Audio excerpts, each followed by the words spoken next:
Bonsoir et bienvenue. Merci d'être là. Merci d'être là pour cette 135e édition des Pôles Info Santé. Ça fait 30 ans que ce rendez-vous existe. Plus exactement, en fait, le 30e anniversaire, ce sera le 15 février. On en reparlera tout à l'heure. Ça fait quasiment 30 ans que ce rendez-vous existe. Et ce rendez-vous, dès le départ, il était prévu, programmé pour faire le lien, un lien plus direct entre le grand public et les médecins, chercheurs du CHU de Poitiers, pour avoir un contact direct.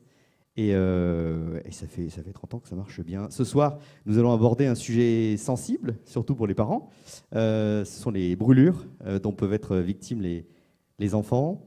Et évidemment, on va parler aussi des traitements adéquats, des conseils aussi. Nous évoquerons les risques, à quel moment ça peut arriver, qu'est-ce qu'il se passe au niveau de la peau et du corps lors d'une brûlure, évidemment. Mais aussi des techniques actuelles utilisées pour soigner ces brûlures. Et puis on abordera aussi des recherches menées en ce moment au CHU de Poitiers pour ce sujet. Pour en parler, alors nous recevons un chirurgien pédiatre du CHU de Poitiers, le professeur Aurélien Binet, à qui vous pourrez poser toutes vos questions pendant cette soirée. On va découper ça d'une certaine manière en chapitres, mais on va en parler juste après. Et vous pourrez lui poser les questions, alors soit directement, voilà, parce que là c'est convivial, on est entre nous, ou alors, si vous le souhaitez, vous avez aussi la possibilité d'avoir des petits papiers pour me faire passer ces questions que je poserai à votre place sans problème. Je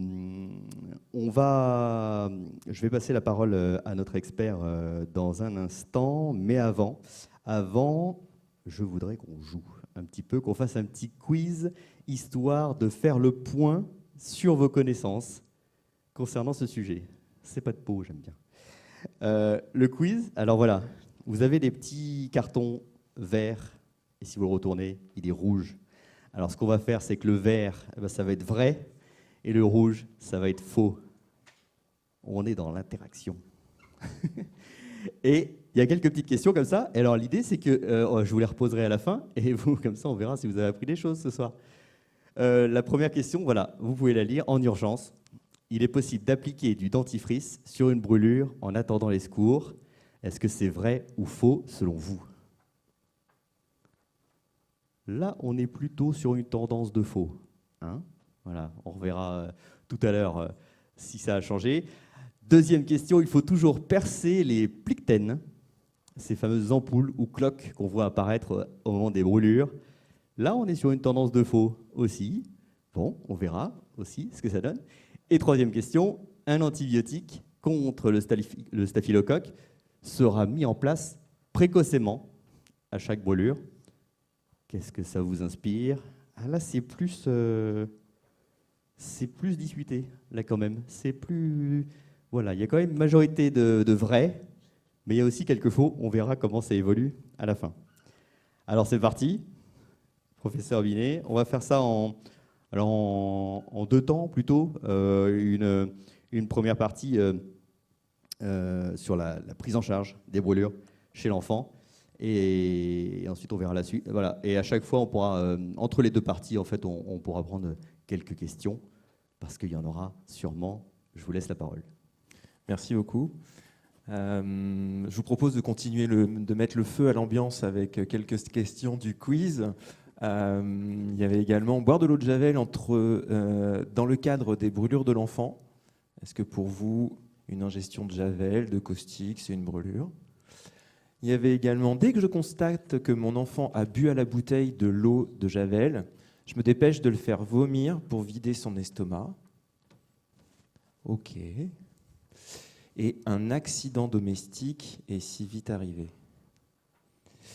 Ça a l'air de faire l'unanimité. Là, on est d'accord. Je suis très content en tout cas d'être là et de vous présenter un sujet aussi passionnant que sensible qu'est la brûlure, qui touche quand même tout le monde dans le quotidien. Moi, je vais plutôt me concentrer sur la brûlure pédiatrique, qui est plus mon domaine d'expertise. Et puis, bien évidemment, avant de commencer à rentrer dans le vif du sujet, on parle de quoi quand on parle de la brûlure? On parle quand même actuellement de 180 000 décès par an à travers le monde, avec une nette prédominance chez l'enfant, puisque l'individu de moins de 15 ans est touché dans un tiers des cas, et qu'actuellement c'est la 3e cause de mortalité chez l'enfant de moins de 1 an. Alors effectivement, généralement on met en cause les milieux défavorisés, lorsqu'on ne peut pas avoir un stand de cuisine à hauteur, qu'on fait sa cuisine sur un réchaud, ou tout simplement qu'on est débordé par la vie et qu'on ne peut pas porter attention à son enfant, on a plus de risques de voir son enfant se brûler. Mais pas que. Pas que. Actuellement, la Covid nous a amené à vivre des choses incroyables, mais également les parents ont vécu le confinement. Et ils ont découvert leurs enfants. Et ils ont découvert généralement télétravail et enfants. Et une autre population est en train d'émerger, les enfants des cadres supérieurs qui télétravaillent à la maison et qui, pour le coup, ont des difficultés à concilier travail et surveillance. Et ces enfants-là sont également des enfants à risque de survenue, de brûlure, au même titre que les milieux défavorisés. Quelques chiffres encore pour vous montrer que vraiment l'incidence est majeure chez l'enfant, avec un pic entre 1 et 2 ans, l'âge où on a envie de découvrir son quotidien, l'environnement, et où tout est sujet à prendre à la main, à mettre à la bouche, à attirer vers soi, et donc à se brûler. Comme on le voit sur le diagramme à droite, effectivement, entre 0 et 4 ans, un fort pic, et puis à l'âge de la Switch, du baby-foot, du billard, entre 10 et 14 ans, on se brûle un petit peu moins. Et puis effectivement, les bêtises apparaissent lorsqu'on commence à refaire des barbecues avec les copains ou à vouloir brûler ses archives de grenier. Le profil type actuellement de l'enfant brûlé à risque, c'est le garçon. C'est pas sexiste, c'est un simple constat. C'est le garçon de 3 ans au cours d'un accident domestique, et généralement c'est à l'eau bouillante. C'est la tasse de café qui traîne, c'est la queue de casserole qui n'est pas mise vers l'intérieur et que l'enfant tire à soi. Et pour le coup, ça tombe sur le visage, ça tombe sur le tronc, et c'est l'accident typique. Cependant, malheureusement, les faits sont ainsi. C'est généralement l'arbre qui cache la forêt, et la brûlure est tout de même un des premiers signes de maltraitance chez l'enfant. Beaucoup de brûlures passent à la trappe actuellement et restent étiquetées accident domestique, mais la principale mode de maltraitance reste également la brûlure volontaire. 5 à 10% des brûlures, comme je vous disais, avec des localisations qui sont privilégiées. Effectivement, être mis de force dans un bain bouillant, on a des zones très bien délimitées. C'est pas quand l'enfant prend sur lui la tasse de café et qu'on a des brûlures dites en mosaïque, avec des zones de brûlure de degrés différents. On a un profil type pour lequel, lorsque l'enfant arrive aux urgences, on arrive à se dire celui-ci serait plutôt à risque d'être maltraité, avec d'autres signes qui sont bien évidemment associés, lorsqu'il y a un retard staturopondéral, lorsque le comportement de l'enfant n'est pas adapté à l'incident ou sa relation avec ses parents, des choses qu'il faut pister derrière la brûlure.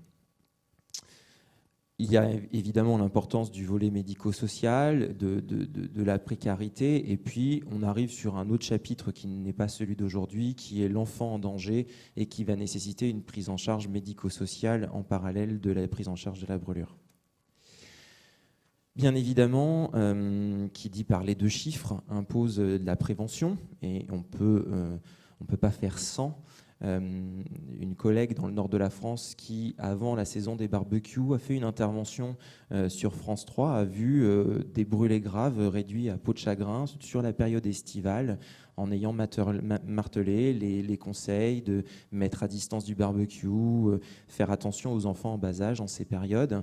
Et actuellement, on voit très bien tout ce qui est à risque, la brûlure électrique avec les prises non sécurisées. Il y a encore beaucoup de logements où les fils électriques sortent du mur, sont non sécurisés, vous faites des travaux, vous faites pas attention, et puis l'enfant passe derrière et se brûle. C'est d'entrée de jeu des brûlures graves.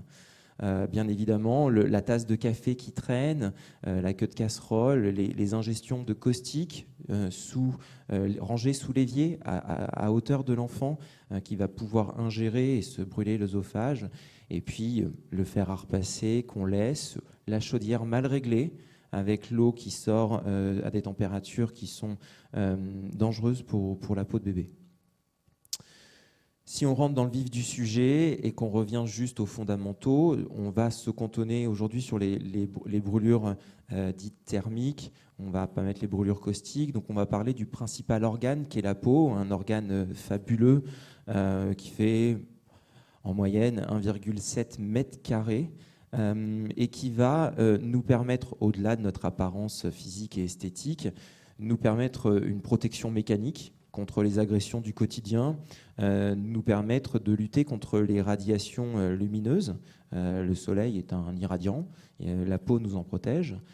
Bien évidemment, tout un tas de choses immunitaires qui se passent au niveau de la peau, des sécrétions métaboliques, la vitamine D, toutes ces choses qui sont indispensables à la vie.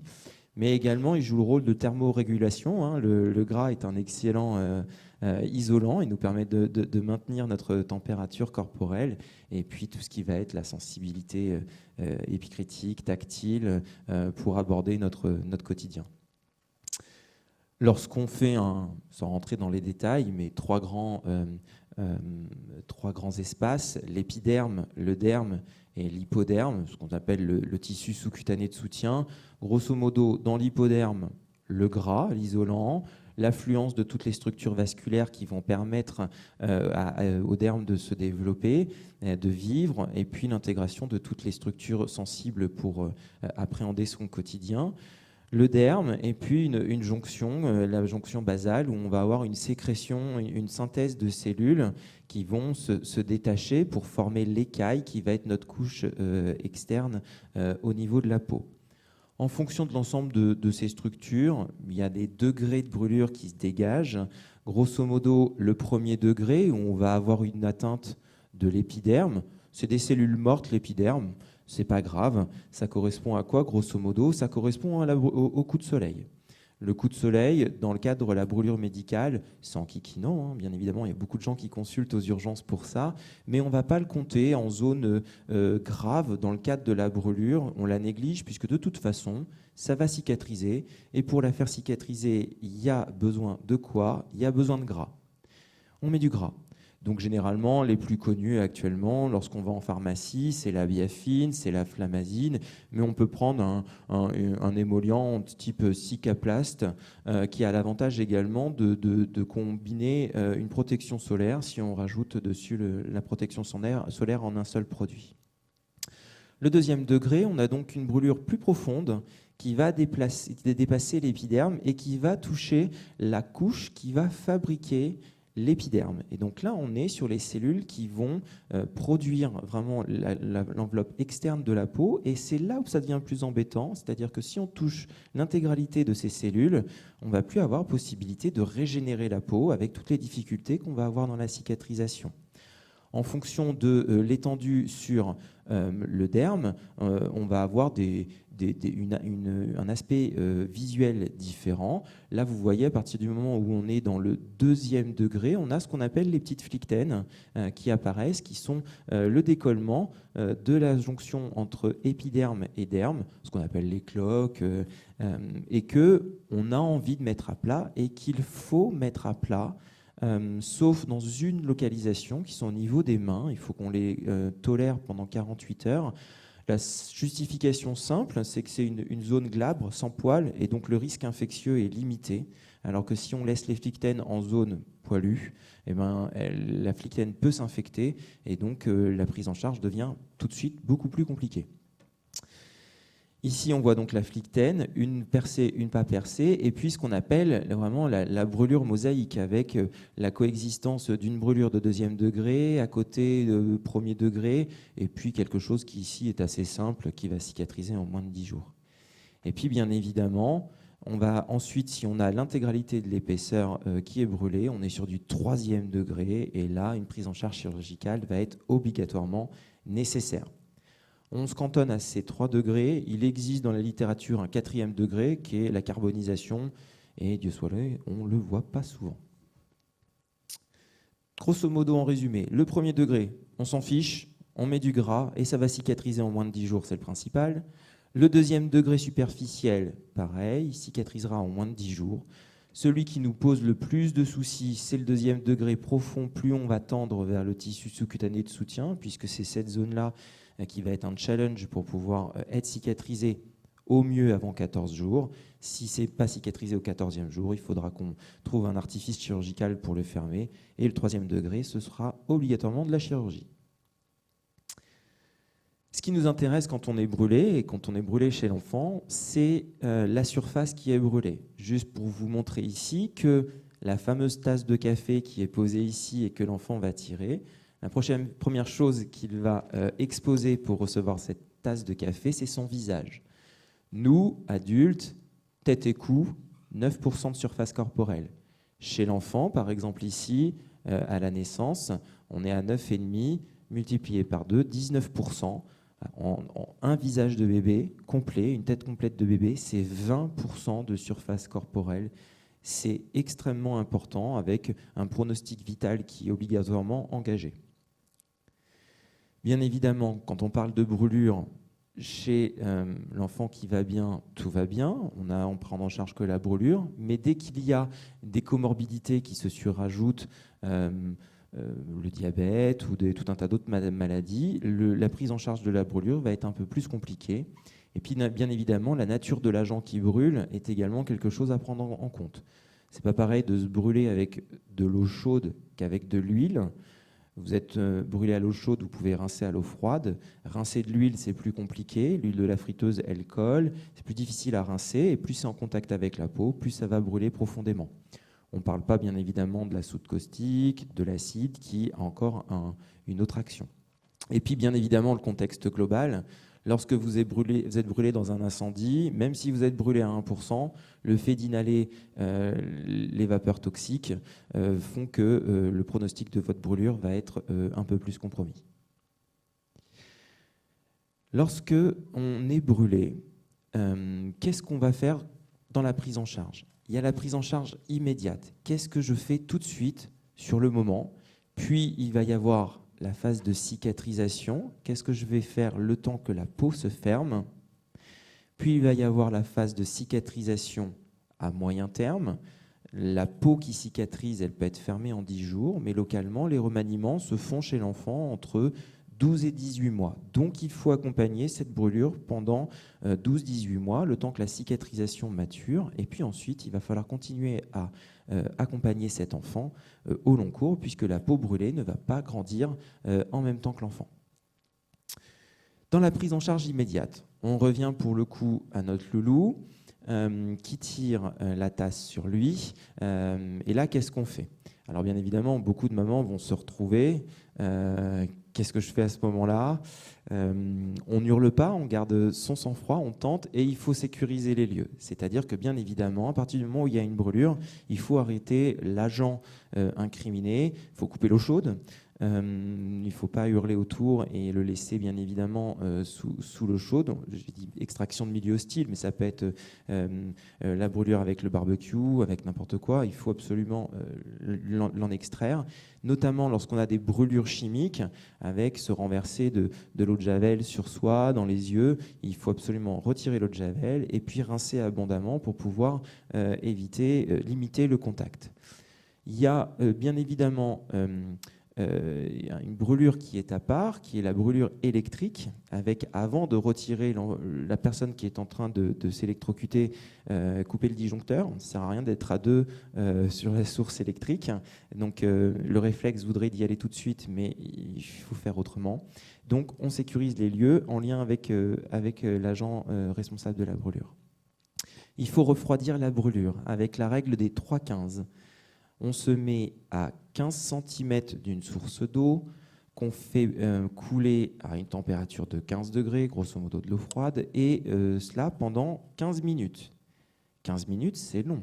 Lorsqu'on est en dessous du robinet, au bout de 3 minutes, on se lasse. Mais non, il faut tenir 15 minutes parce que vous avez beau ne plus être sous l'eau bouillante. Les tissus en profondeur continuent à brûler, ils ont emmagasiné la chaleur, et donc il faut absolument refroidir cette brûlure.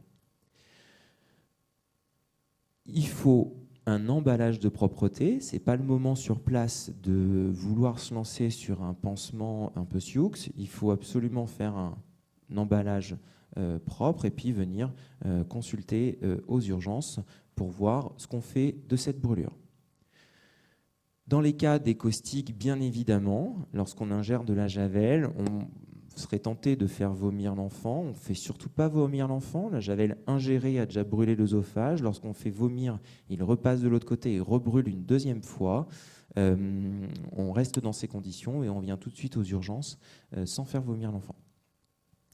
À court terme, qu'est-ce qu'on fait ? Lorsqu'on est brûlé, on n'a plus sa barrière cutanée sur son enveloppe corporelle, donc il y a tout de suite une fuite d'eau. Donc l'enfant se déshydrate. Et la première phase, qui est la réhydratation, est très importante dans la brûlure de l'enfant. Il faut absolument le réhydrater, et c'est le primordial. Ça nécessite bien évidemment d'être dans un milieu réanimatoire avec une prise en charge qui est dite pluridisciplinaire. Prendre en charge l'enfant brûlé, ce n'est pas que le rôle du chirurgien, c'est un travail d'équipe. À cette phase-là, ça nécessite nos collègues réanimateurs, médecins, infirmières, aides-soignantes. Tout le monde est partie prenante et tout le monde a un rôle majeur dans la prise en charge de cet enfant. Bien évidemment, si on est face à une brûlure avec le feu, s'assurer qu'il n'y ait pas d'inhalation de monoxyde de carbone. Il faut absolument être au top sur la ventilation de l'enfant. Et puis, il faut également être attaché à l'antalgie. Ça fait très mal une brûlure et le premier pansement va laisser une empreinte chez l'enfant, un souvenir de la douleur qui fait que les autres pansements ne se passeront pas bien si le premier n'est pas fait de manière optimale. Et donc, c'est des pansements qui se font assez facilement sous anesthésie générale pour éviter que ce soit douloureux et de manière répétée. Et puis, bien évidemment, qui dit brûlure, dit une fuite d'eau, mais également une fuite de protéines. Et donc, c'est des enfants qui très rapidement se dénutrissent. Et une brûlure de 15-20% va nécessiter de multiplier ces apports caloriques par 2, voire même par 3. Et donc, il faut que ces enfants soient renutris de manière optimale. Comme on le disait, on va faire attention aux voies aériennes supérieures et au niveau électrique, on va faire attention puisque la brûlure est la partie immergée de l'iceberg. Ce sont d'entrée de jeu des brûlures profondes qui devront passer au bloc dans les 48-72 heures, mais il y a une nécrose en profondeur avec un relargage du potassium qui peut entraîner des troubles du rythme cardiaque et donc ça nécessite initialement une surveillance réanimatoire. Lorsqu'on est brûlé en plein milieu du bras, c'est absolument différent d'être brûlé sur la bouche au niveau du périnée, donc c'est des zones à risque. Tout comme être brûlé sur des zones articulaires, des zones dites fonctionnelles, c'est également des zones à risque puisque la cicatrisation va entraîner des rétractions.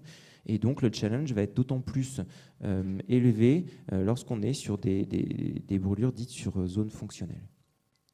Alors les pansements, on les fait en fonction de la plaie en elle-même, en fonction de la localisation, en fonction du degré de brûlure. Et on a pour nous un arsenal thérapeutique chirurgical qui est assez développé. Ça va des pansements macératifs faits à base de gras pour pouvoir accélérer l'épidermisation, jusqu'à, lorsqu'on a besoin d'un recours chirurgical, une greffe de peau mince on prend uniquement la partie supérieure de l'épiderme et du derme en superficie pour pouvoir aller recouvrir la zone qui est brûlée. Ça peut être sur une greffe de peau totale. On a tous des petits excédents de graisse, que ce soit sur la face interne du bras, au niveau abdominal. Et on peut prendre de la peau, la suturer et venir la mettre en place sur la zone qui est brûlée. On peut faire ce qu'on appelle des lambeaux. On lève des morceaux de peau sur un axe vasculaire pour que ça continue à vivre. Et puis, on vient le patcher sur les zones brûlées. Il y a toute la technologie des peaux artificielles et des matrices dites extracellulaires qui sont grosso modo un tissu sous-cutané artificiel sur lequel on pourra mettre une greffe de peau mince. Ici, je vous ai mis, alors j'ai tenté de limiter les images trash. Ici, je vous ai mis comment on lève une greffe de peau mince. Donc, c'est un mini rasoir qui va venir retirer 0,3 mm de superficie de peau. On peut lever ainsi un magnifique lambeau de peau. Ici, vous voyez, on a l'équivalent d'une brûlure de 2e degré superficielle qui va elle-même pouvoir cicatriser. Et puis, il y a possibilité, comme vous voyez là, de faire un maillage pour pouvoir l'étendre et gagner en superficie avec un lambeau initialement qui est beaucoup plus petit. La greffe de peau totale, grosso modo, on déshabille Paul pour habiller Jacques. On prend un morceau qu'on va mettre ailleurs. Je vous ai fait grâce de photos. Voilà. La prise en charge à moyen terme, grosso modo, quel va être le challenge ? La peau est constituée de fibroblastes et la peau qui cicatrise a tendance à se transformer en des myofibroblastes, des tissus, des cellules musclées. Et donc, pour pouvoir que ces cellules musclées redeviennent non musclées, il va falloir localement créer ce qu'on appelle une ischémie locale, c'est-à-dire diminuer la vascularisation à cet endroit-là. Et un moyen très simple qui marche très très bien, c'est les vêtements compressifs. Donc c'est des enfants qui vont porter sur des brûlures qui sont 2e degré profond, 3e degré, un vêtement sur la zone brûlée pour une durée de 12-18 mois. Ils sont changés tous les 2-3 mois. Et puis, comme vous le voyez, par exemple sur cette brûlure de main, on va comprimer pour pouvoir créer cette ischémie locale et atténuer la cicatrice qui des fois peut être disgracieuse et épaisse. Alors on peut tout appareiller, hein, les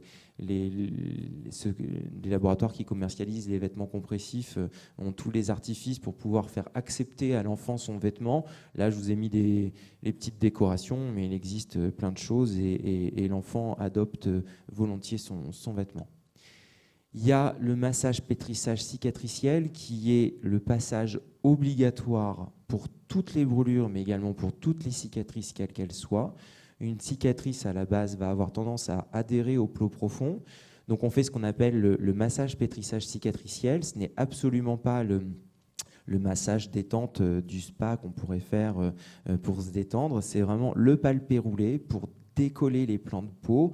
Et donc, on utilise actuellement, par exemple, le Cicaplast de chez La Roche-Posay, qui permet vraiment de lubrifier les doigts et de pouvoir faciliter ces massages pétrissages cicatriciels qui doivent être faits au rythme de 3 fois par jour, 5 minutes. C'est contraignant pour la famille et il est nécessaire qu'on leur rappelle à chaque rendez-vous l'utilité et le pourquoi on le fait. Bien évidemment, la protection solaire, indispensable lorsqu'on est en pleine phase inflammatoire sur sa cicatrisation. Reprendre un coup de soleil et donc une brûlure au 1er degré relance l'inflammation et on repart à zéro. Donc il faut absolument protéger du soleil complètement pendant 2 ans avec la protection solaire. On a également une aide posturale, c'est-à-dire que la cicatrice va avoir toujours envie de se rétracter et donc le temps que la maturation se fasse, les orthoprothésistes nous aident en étendant au maximum les zones articulaires pour pouvoir éviter l'installation de brides rétractiles avec effectivement des systèmes qui peuvent être très contraignants. Lorsqu'on a 2 ans et qu'on a envie de jouer, ça peut être effectivement embêtant pour ces loulous. On a l'aide également de la cure thermale. On a la chance ici à Poitiers d'avoir juste à côté de chez nous La Roche-Posay avec un site magnifique qui a été refait il n'y a pas très longtemps. On dispose d'un lieu calme qui est important pour l'enfant, mais également pour ses parents qui sont généralement dans la culpabilité, qui ont du mal à sortir de cette sphère de l'hospitalisation et du mal-être que peut être un enfant brûlé. Et donc ce lieu un petit peu à part permet de se ressourcer, mais permet également d'accéder aux douches filiformes, qui sont ces douches à haute pression qui permettent d'assouplir la peau, qui permettent de retrouver vraiment une élasticité avec un bienfait qu'on retrouve assez rapidement après les cures thermales. plein d'autres choses qu'il ne faut surtout pas négliger sur la prise en charge de brûlures, qui est le soutien psychologique pour l'enfant, qui va devoir se réinventer sa norme, mais également pour les parents, avec également des associations qui existent en France, Burns and Smiles, qui est une association créée par un ancien grand brûlé pour redonner le sourire à ses enfants, à ses familles, avec des actions sur la curiosité de l'autre, sur la propre brûlure, et des actions faites en France un petit peu partout. Et puis l'association des brûlés de France sur toute la prise en charge sociale, puisque c'est des parents qui sont dans la détresse, isolés, et qui nécessitent un encadrement sur toutes les démarches administratives qui peuvent être lourdes. Et puis on n'oublie pas bien évidemment nos amis kinésithérapeutes qui sont là pour aider à travailler les amplitudes articulaires sur les zones fonctionnelles lorsqu'elles sont brûlées. Au long terme, bien évidemment, il faut accompagner ces enfants sur les gènes fonctionnels, comme on l'a abordé tout à l'heure, les gènes esthétiques, mais une fois que la cicatrisation est acquise et qu'on sait qu'on ne pourra pas faire mieux avec des moyens, j'allais dire non invasifs, mais non chirurgicaux. Et seul à ce moment-là, on peut aider l'enfant à grandir, puisque la peau brûlée ne va pas grandir avec l'enfant.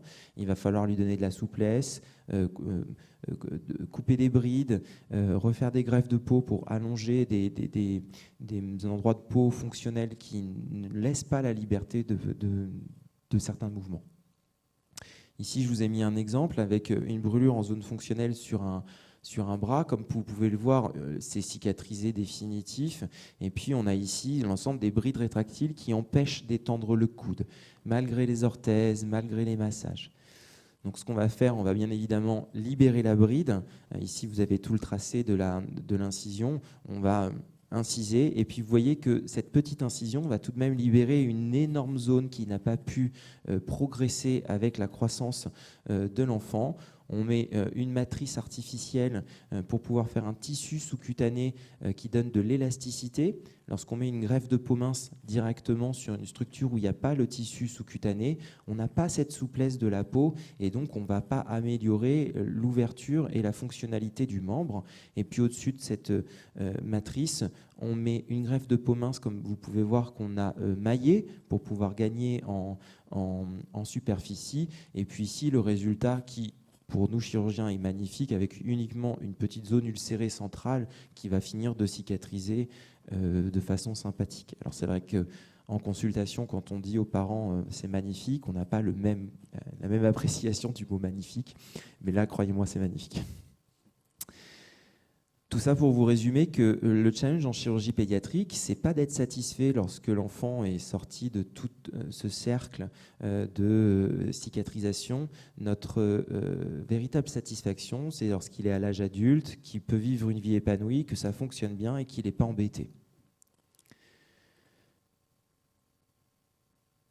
Une attention toute particulière sur les brûlures du tronc. Bien évidemment, les brûlures du tronc sont embêtantes, notamment pour le développement de la glande mammaire. Et il faut qu'on accompagne ces jeunes filles avec des greffes successives pour permettre au sein de se développer.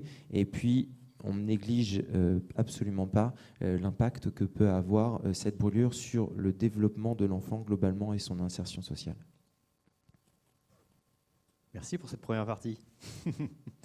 On va faire une petite pause pour voir s'il y a déjà des questions dans la salle, éventuellement. Ouais, je vous passe le micro.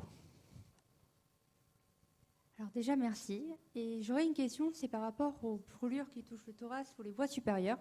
Si l'enfant fait une crise d'asthme, est-ce qu'on lui donne quand même sa ventoline ? En période brûlée ou après la brûlure ? Tout de suite après la brûlure. Pendant les premières minutes, les 15 premières minutes. Ça fera jamais de mal de mettre la ventoline. La ventoline, c'est un bronchodilatateur. Dans tous les cas, ça ne peut pas faire de mal. Ok, merci. Est-ce qu'il y a une autre question ?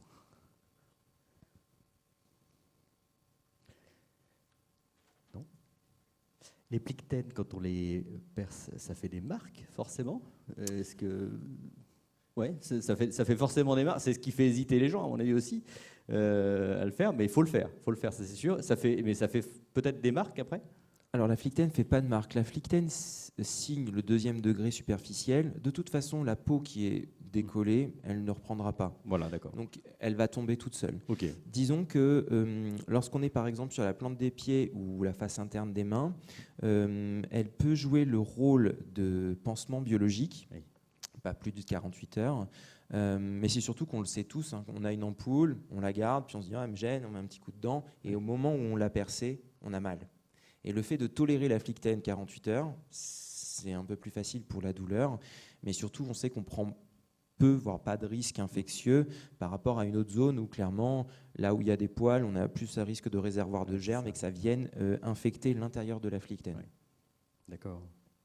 Et juste une question par curiosité aussi, on avait à un moment un gant sur une toute petite main qui permet d'étirer les articulations, là, comme vous l'avez dit. Ça, un enfant, il doit le garder combien de temps en général ? Toute la journée. Toute la journée, c'est ça ? Alors, au début, il les garde toute la journée, puis ensuite, il faut bien évidemment ne pas limiter le côté moteur. Donc, c'est tout le challenge de ces hospitalisations prolongées en soins de suite et réadaptation, oui. Où en fait, ils vont les retirer pour jouer et puis les garder lors des siestes et de la nuit, puisqu'on profite de ces temps morts pour oui. pouvoir les remettre en position optimale. Je pense notamment aux brûlures au niveau du bras, où les enfants sont immobilisés avec vraiment des orthèses sur le côté.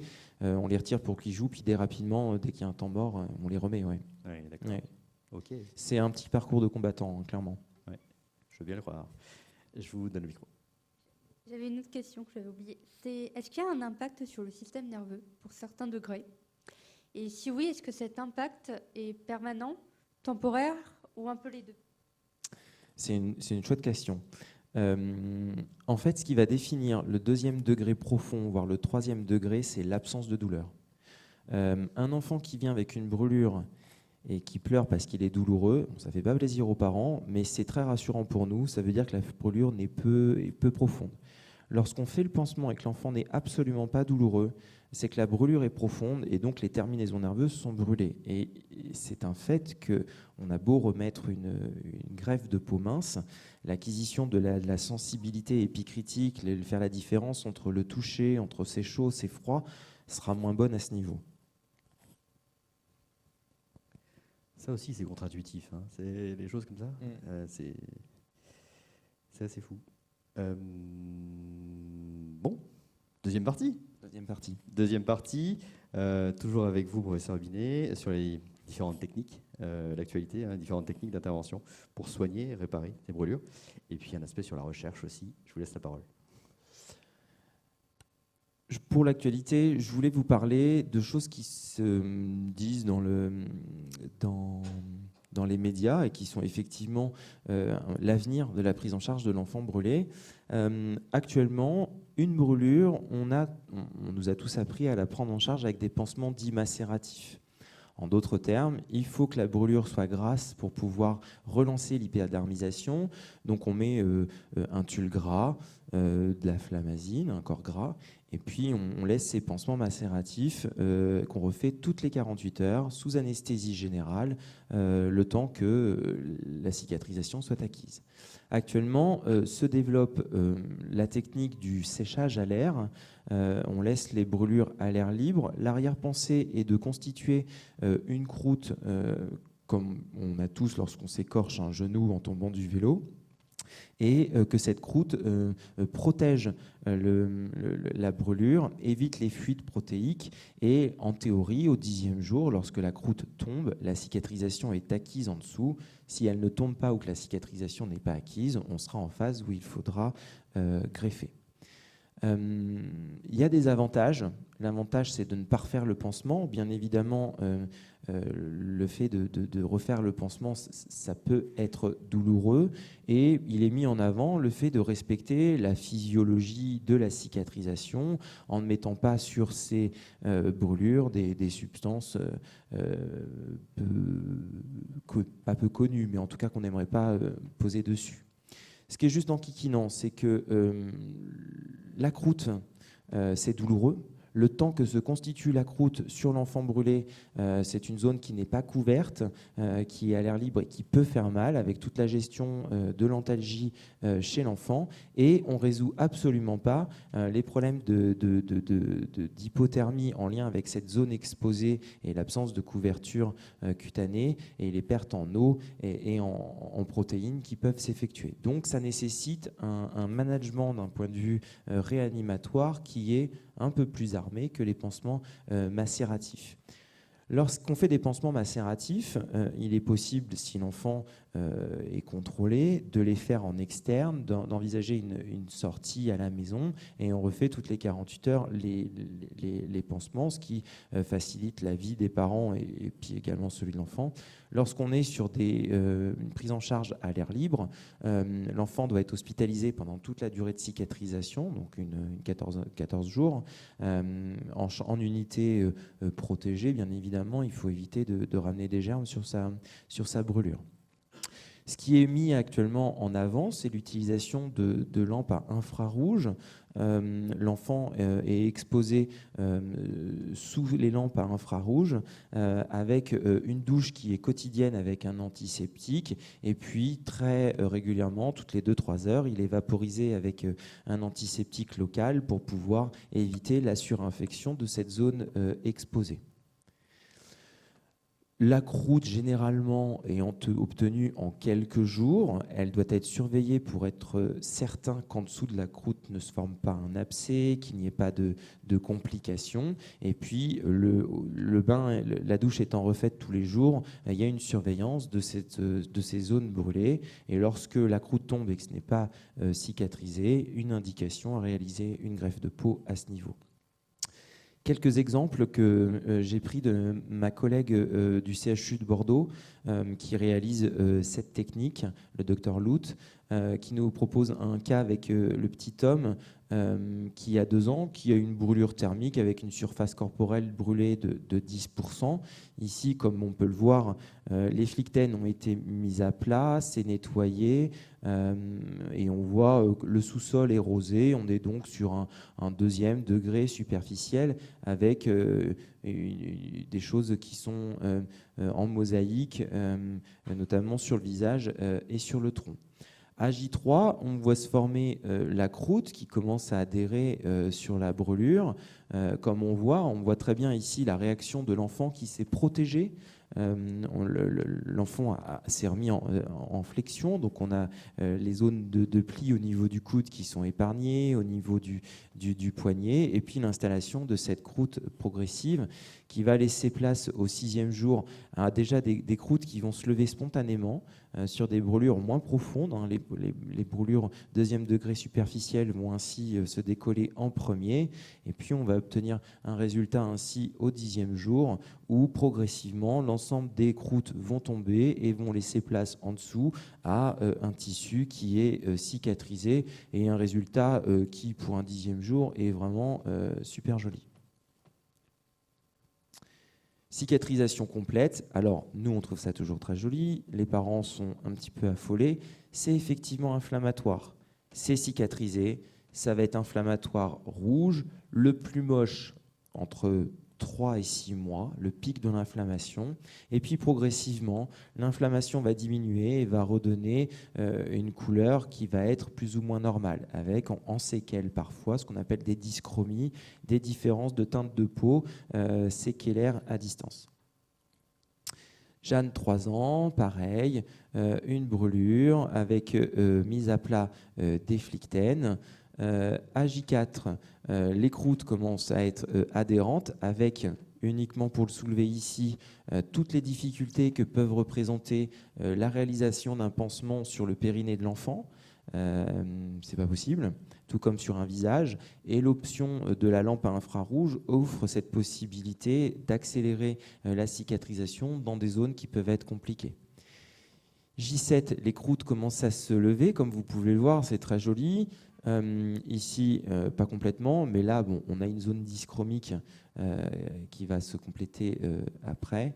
Et puis, Le décollement se poursuit, on est à J10, on est très content puisqu'on sait que si ce n'est pas cicatrisé entre J10 et J14, on va arriver à un moment où on va devoir trouver une sanction chirurgicale pour l'aider. Et ici, vous pouvez voir en séquelles une dyschromie qui est tout à fait normale à ce niveau-là.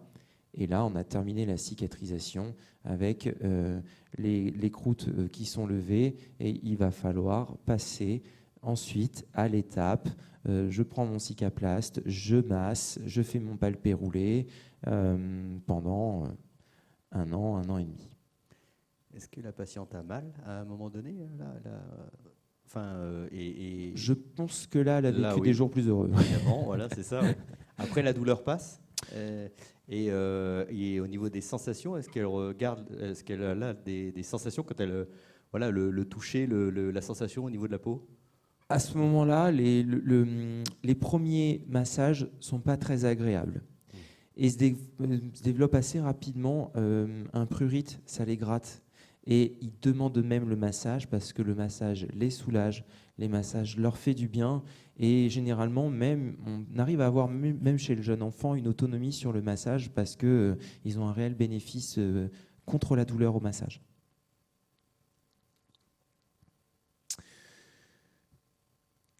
La chaleur, en fait, augmente la vascularisation localement lorsqu'on utilise la lampe à infrarouge et permet de réduire l'inflammation et de relancer une meilleure vascularisation au niveau des cellules qui vont produire la peau et entraîner la cicatrisation. Les vaporisations d'antiseptiques, comme je le disais. Je voulais vous parler également de ce qui fait le buzz en ce moment sur les réseaux, qui est l'utilisation de la peau de poisson. On n'utilise pas, nous, à Poitiers, de la peau de poisson. Et bien évidemment, je voulais un petit peu vous démystifier la technique. Le but n'est pas de greffer de la peau de poisson et de se transformer en un bonhomme Marvel en rentrant à la maison. Le but, il est uniquement lorsqu'on est dans une situation où on n'arrive pas à couvrir l'enfant et à faire un pansement, il faut tout de même qu'on revienne au b.a.-ba, que le but est de couvrir cette plaie pour éviter la fuite protéique, éviter l'hypothermie, éviter la fuite des calories. Et le pansement n'est là qu'en intermédiaire pour pouvoir faire une première fermeture, mais également mettre des facteurs de croissance, tout ce qui va stimuler la cicatrisation en dessous et permettre, lorsqu'on le retire, d'avoir une cicatrisation acquise, dans le meilleur des cas, ou dans le pire des cas, avoir une perspective favorable pour faire une greffe ou tout autre artifice chirurgical. Le but est quand même, lorsqu'on réalise un geste chirurgical, d'avoir la condition favorable pour que la greffe prenne. Si on est sur une brûlure du 3e degré où on n'a pas du tout un sous-sol qui saigne, tout du moins vascularisé, vous pouvez mettre toutes les greffes que vous voulez, ça ne fonctionnera pas. Donc l'avantage de la greffe de peau de poisson, c'est de pouvoir positionner localement une couverture qui va stimuler la cicatrisation en dessous. Mais c'est un poisson particulier ou c'est tous les poissons J'ai pas retenu. Il a un nom particulier avec un T, un J. J'ai oublié. Et le fait que ce soit une peau de poisson, j'en profite juste, mais ça favorise, ou c'est juste, on pourrait couvrir avec d'autres matières. Le fait que ce soit une peau de poisson, ça accélère en plus la cicatrisation. C'est le laboratoire qui commercialise.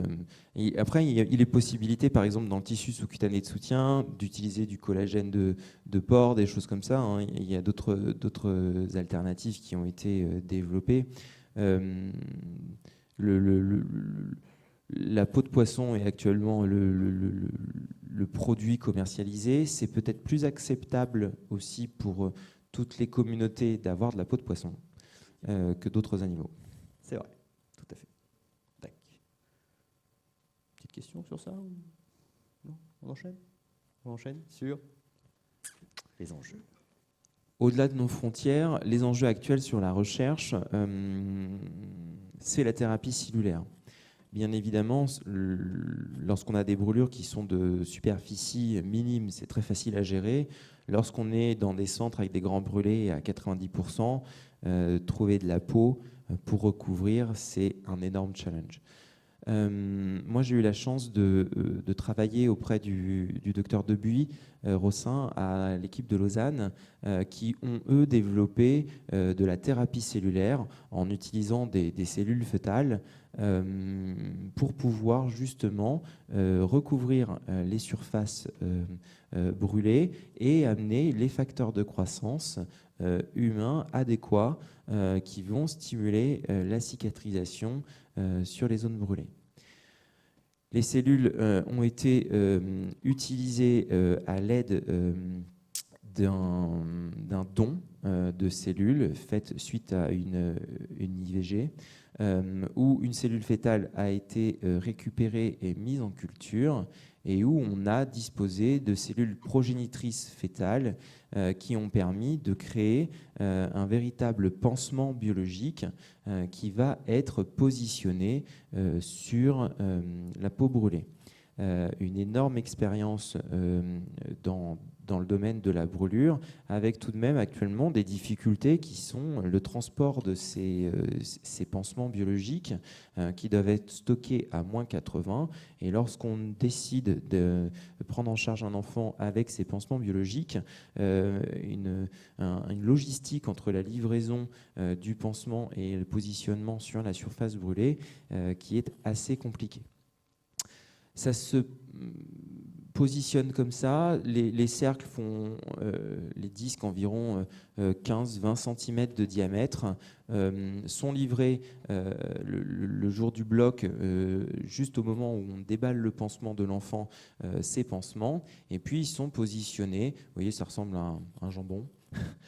On les positionne en première interface sur la peau brûlée, et puis dessus on réalise une couverture avec un pansement classique, ici du tulle gras qui a été positionné, compresse sèche, et puis un filet pour pouvoir qu'effectivement pallier à tout le challenge de la prise en charge de l'enfant, qui est qu'il ne va pas attendre sagement dans son lit, et tout le mal qu'on lui souhaite, c'est qu'il bouge. C'est pas du tout une greffe, hein. Le but n'est pas que ça prenne en l'état. Le but, c'est d'accélérer localement la régénération cellulaire en amenant les facteurs de croissance qui vont être nécessaires et des résultats qui sont quand même vraiment au rendez-vous, puisque là, chez ce patient qui est brûlé avec des zones très profondes, hein, ici on a l'exemple type de la brûlure en mosaïque. Tout ce qui est blanc, c'est du 2e degré profond, voire du 3e degré. Ici, on a du 2e degré intermédiaire. On voit très bien ici du 2e degré superficiel. Et donc, cette prise en charge qui a été faite avec les cellules fœtales et où on obtient ici, vous voyez, à 4 semaines, une cicatrisation qui est déjà bien avancée. Et ici, à 6 semaines, un résultat qui est vraiment extraordinaire et vraiment très joli. On récupère en souplesse de peau. Même objectivement, on peut dire très joli. C'est oui. Vrai, même quand on n'est pas médecin. C'est vraiment très joli. Là. On récupère en souplesse de peau, qui est le challenge principal. Et donc là, on va diminuer le risque de rétraction et de bride au niveau du bras. Ici, chez cette petite fille, le challenge va être également que lorsqu'elle lève le bras, il n'y ait pas d'ascension de la glande mammaire, qui est le deuxième challenge majeur là, sur les brûlures de thorax. D'autres exemples ici, avec un recul qui est maintenant de 10 ans dans le centre de Lausanne où ils pratiquent la cellule fœtale, où on a, vous voyez ici, un galbe de fesses qui est restauré, un aspect qui n'est absolument pas capitonné.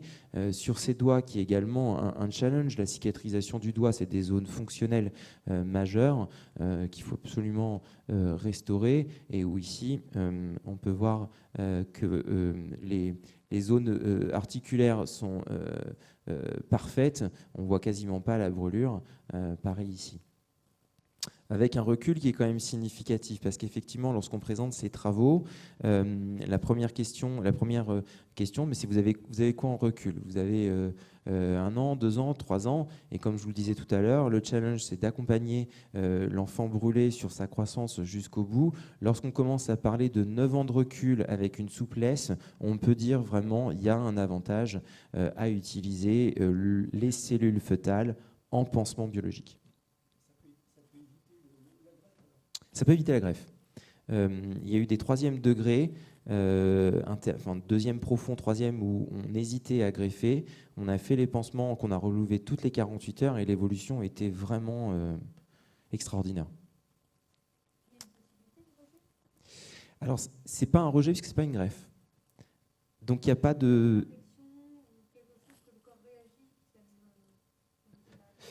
Que ça tourne mal, quoi. Comment ? Que ça tourne mal. Ça tourne pas plus mal qu'un autre pansement. Vraiment, c'est un pansement. On a tous des bactéries sur notre peau, hein, c'est notre écosystème. Effectivement, à partir du moment où on a une plaie, et a fortiori une brûlure, on a un risque que ça s'infecte. Le fait de mettre le pansement avec cellules fétales, ça augmente pas le risque d'infection.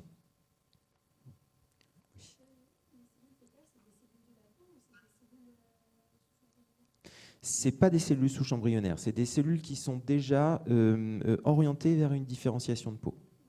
Oui. C'est pas les cellules totipotentes qui sont capables au tout début de donner n'importe quel organe. Est-ce qu'à un moment donné, c'est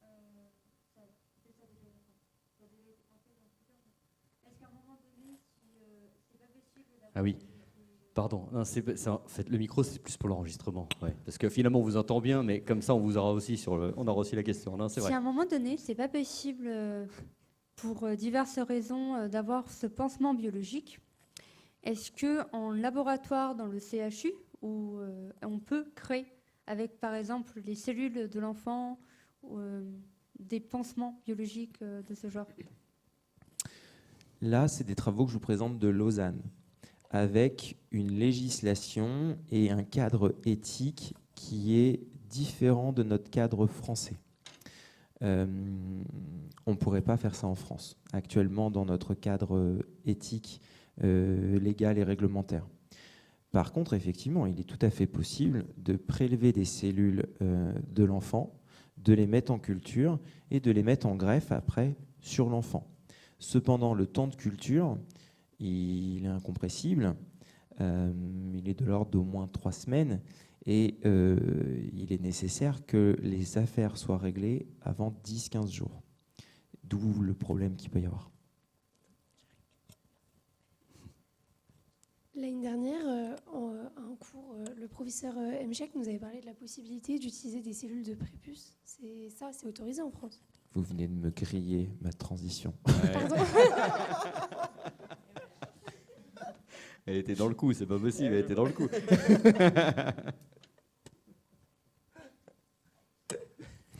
Et donc, je vous remercie de passer à ce qu'on fait nous en terre pictavienne. Est-ce que, pour revenir à l'étape d'avant, quel va être le développement de ça? Parce que ça se fait à Lausanne, mais pourquoi pas en France? Et dans quelles conditions on pourrait le faire en France en changeant la législation peut-être? Donc c'est une affaire de long terme. Mais est-ce qu'il y a des possibilités d'ouverture pour qu'en France, ça se fasse d'ici quelques années? Le gros du problème actuellement, il est sur le transport.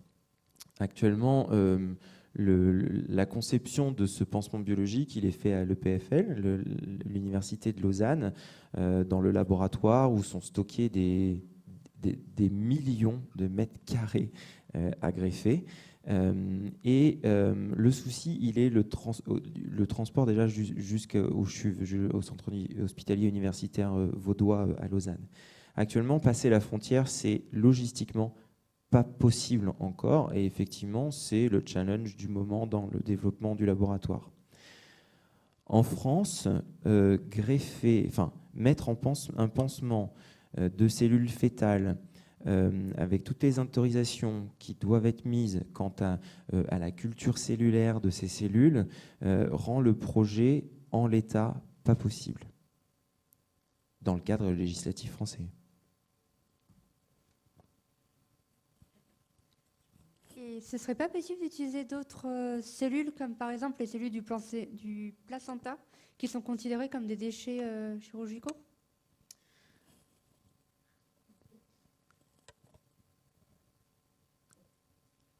Lorsqu'on est déjà sur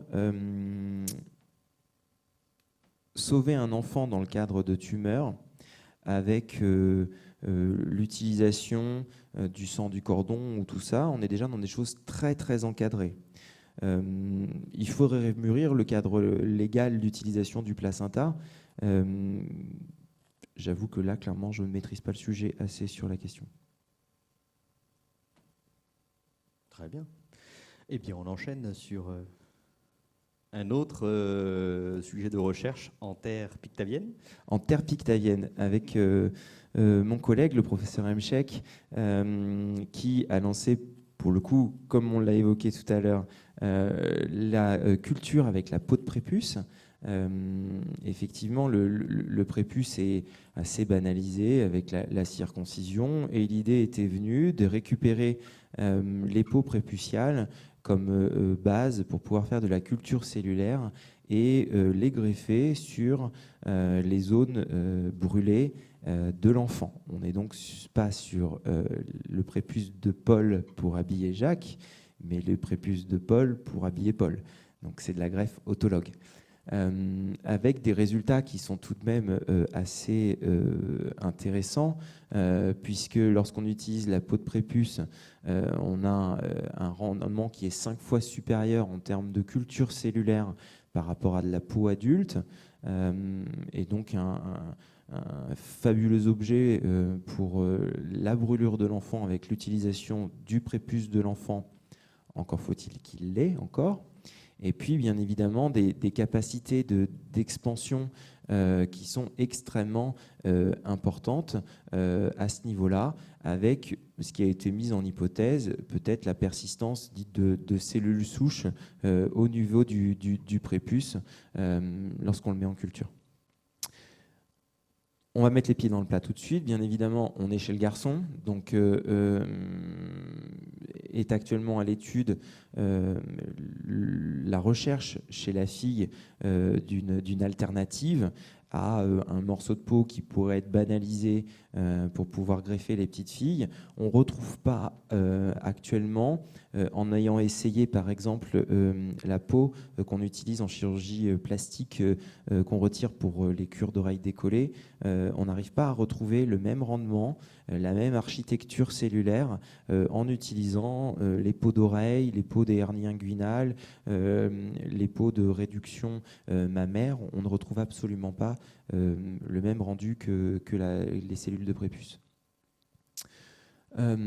Ici, une diapositive compliquée uniquement pour dire que les marqueurs exprimés par les cellules au niveau du prépuce sont significativement des marqueurs de cellules souches non différenciées, et donc on serait sur cette explication pour mettre en avant l'efficacité de l'utilisation du prépuce.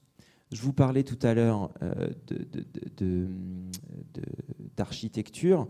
On voit très bien ici, alors cette colonne-là, c'est le prépuce. Ici, on est sur les oreilles décollées en alternative pour la fille.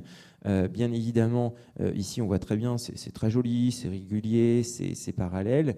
Bon, là, c'est beaucoup plus désorganisé, anarchique. Ici, on a tout de même, sur tout ce qui peut être étudié, une magnifique architecture sur le plan cutané en utilisant la peau de prépuce. L'objectif, c'est quoi? L'objectif, c'est on circoncie l'enfant, on récupère son prépuce, on récupère les kératinocytes à ce niveau-là, et on va créer une suspension de kératinocytes après une culture accélérée qui va pouvoir permettre, une fois qu'on aura déballé le pansement du brûlé et avivé la brûlure, vaporiser les kératinocytes à ce niveau-là et espérer que la suspension de kératinocytes va venir coloniser la zone brûlée et accélérer la cicatrisation. Avec un protocole qui est ainsi fait, circoncision de l'enfant, on a la pièce opératoire, On fait des suspensions de kératinocytes en digérant avec des enzymes la peau avec un appareil qui est très très simple. Ça fait 20 cm par 20 cm. Ça se fait sur la table de bloc. Et puis, on peut le greffer directement, ou alors on peut le faire de la culture cellulaire pour pouvoir augmenter le nombre de cellules et le vaporiser sur l'enfant brûlé pour obtenir une cicatrisation optimale. Des résultats qui sont ici mis en avant avec un enfant brûlé et puis des résultats sur au long cours, une peau qui est quasiment sans cicatrice, sur une brûlure ici qui était quand même pareil en mosaïque avec du 2e degré profond, du 3e degré et la vaporisation de cellules kératinocytaires sans réalisation de greffe ou de gestes plus invasifs, avec ici, comme on peut le voir, une brûlure de 3e degré, décapée, vaporisation, et on peut même revoir une recoloration à ce niveau-là de la zone brûlée sans réaliser de greffe supplémentaire.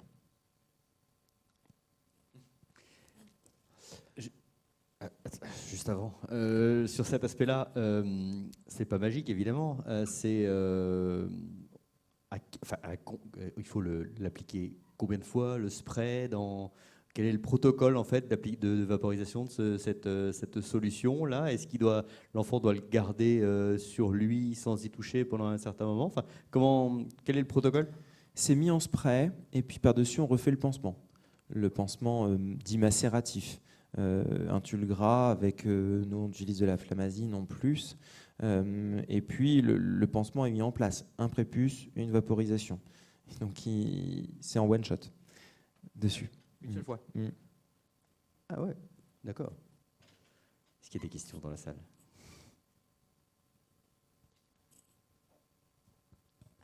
Oui, le micro arrive derrière.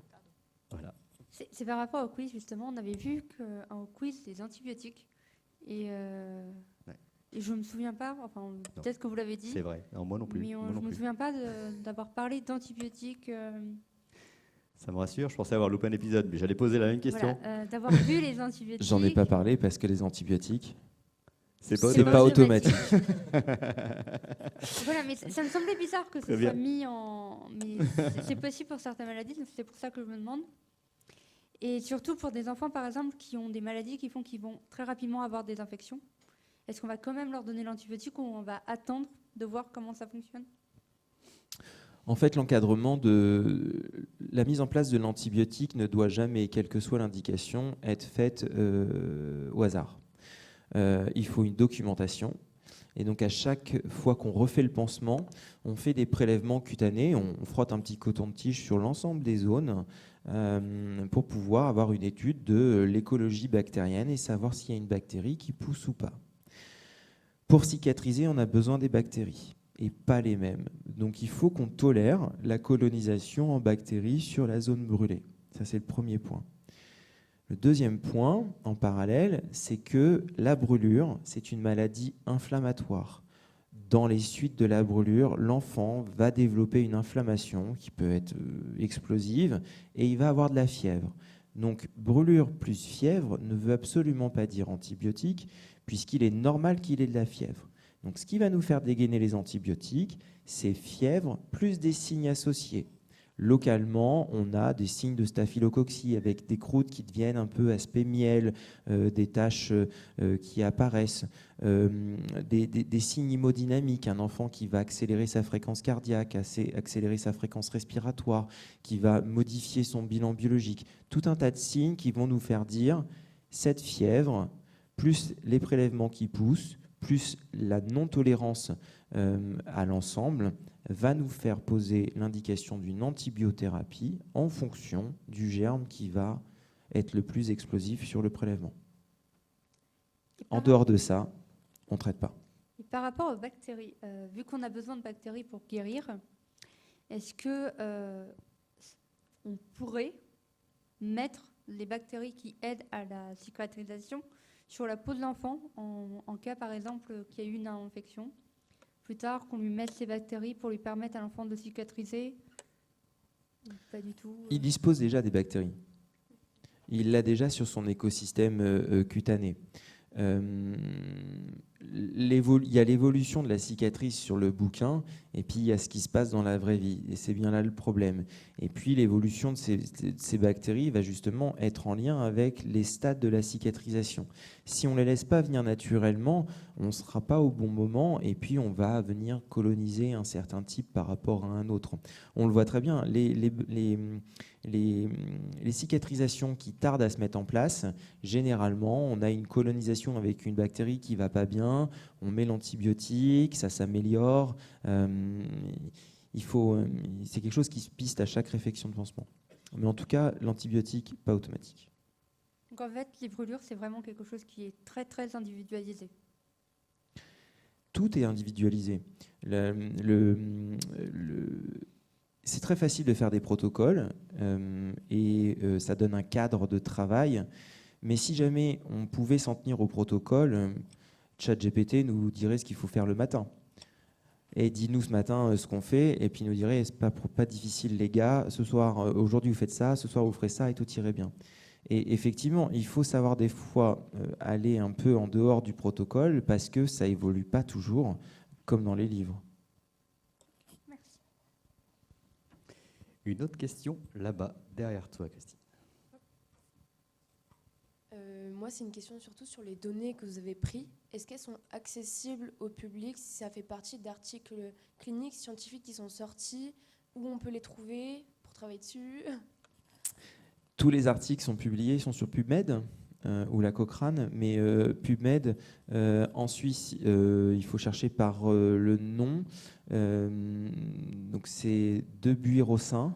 DE plus loin BUYS ROE 2SINGH, et il va y avoir toute la bibliographie dessus.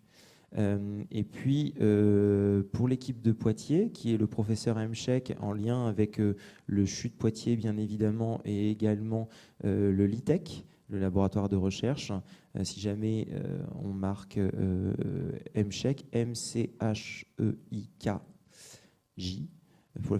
pour Jihad, son prénom, on doit avoir accès à toute la bibliographie. C'est des données qui sont publiées dans la littérature scientifique, qui ont fait l'objet de présentations en congrès et qui sont actuellement reconnues au niveau national et international. Très bien. Est-ce qu'il y a une autre question? Oui, ah ben voilà, juste à côté. Concernant les travaux de Dr Mchek, c'est fait uniquement sur Poitiers, la culture du prépuce, enfin, de la peau de prépuce? Oui, c'est vraiment l'équipe locale qui est sur le projet, un projet qui a bénéficié des fonds Aliénor, avec un projet ambitieux sur justement la culture prépuciale et la recherche d'alternatives pour la population féminine du prépuce. Et il y aurait combien de garçons qui auraient pu avoir ce traitement jusqu'à présent? J'ai pas les chiffres en tête, je suis désolé. Ça fait combien de temps qu'ils travaillent dessus? Ça fait un petit moment. Moi, je suis arrivé il y a 1 an, il était déjà sur le projet. De tête, je ne sais pas si Monsieur Marais aurait la réponse. Je pense qu'on est depuis au moins 4-5 ans sur le projet. 3 ans, on me dit.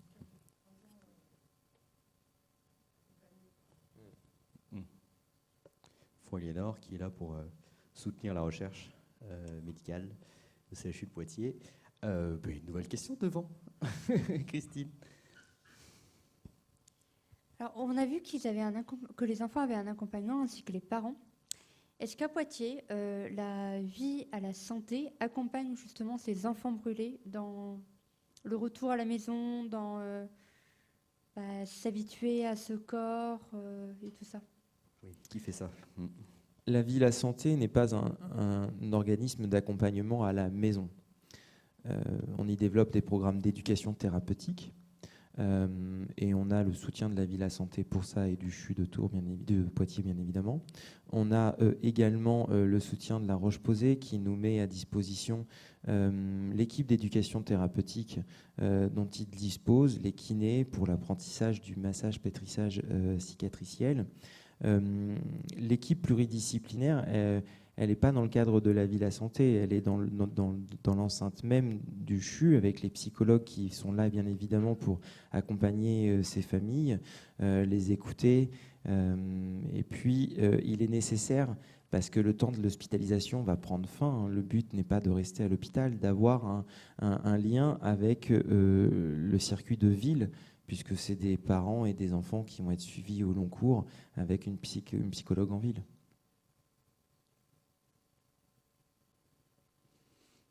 Est-ce qu'il y a une autre question dans la salle?